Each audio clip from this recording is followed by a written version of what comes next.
Hello guys, magandang umaga. Maaga nga pala akong pumasok ngayon sa shop para maglinis. Meron kasi akong kailangan i-repair na printer. Ngayon din darating yung piyesa na in-order ko.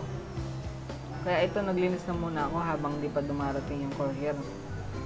Inikot ko muna yung buong shop para matanggal lahat ng alikabok sa sahig.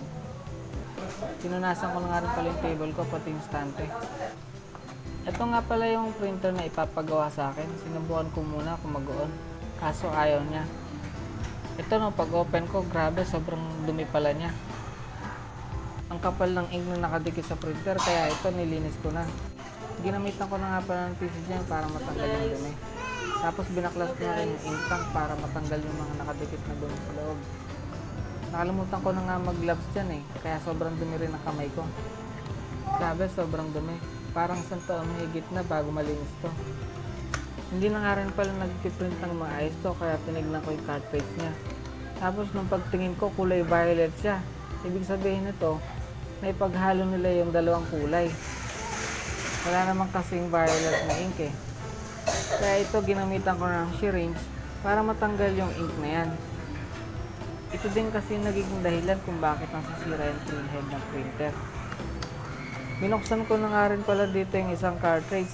Kasi nung pag-check ko, yung sayang niya walang laman. Kaya ito, ginamitan ko ng syringe para masakko. Pinunasan ko na nga rin pala yung gilid kasi ang daming ink na nakadikit dito. Nahirapan nga ako magtanggal sa mga ink kasi naninigas na. Tapos pag-check ko sa loob, ang dami kong nakitang mga staple wire. Ito nga pala yung piyesa na hinihintay ko. Siguro mga mahigit 1 linggo ko na siyang hinihintay. Mahirap kasing hanapin yung ganitong piyesa. Kaya ito, i-check ko munang mabuti kung tama yung model na dumating. May kamahalan din kasi itong piyesa na to, kaya kailangan i-check mabuti. Tinignan ko rin pala yung fuse niya rito kung may sira. Buti na lang okay yung motherboard na nabili ko. Kaya ito, binabaklas ko na yung lumang motherboard. Hindi na kasi gumagana yung fuse pati yung ibang chips ng motherboard, kaya kailangan na itong palitan. Okay naman kasi yung front panel niya. Okay din naman yung power cord niya at yung adapter niya. Wala din naman naging problema sa power supply niya. Kaya nung pag-check ko dito sa motherboard, ito pala yung nagmamalfunction. Kaya ito, narecommend ko kay client na palitan na namin yung motherboard. May kamahalan yung piyesa, buti na lang pumayag siya. Pagkatapos ko nga palang operahan yung printer, ito okay na siya, goods na goods. Ginamitan ko na nga pala ng brush para malinis ko yung mga alikabok sa likod. Dito, tinanggal ko na rin tong part na to para matanggal ko yung mga dumi sa ilalim.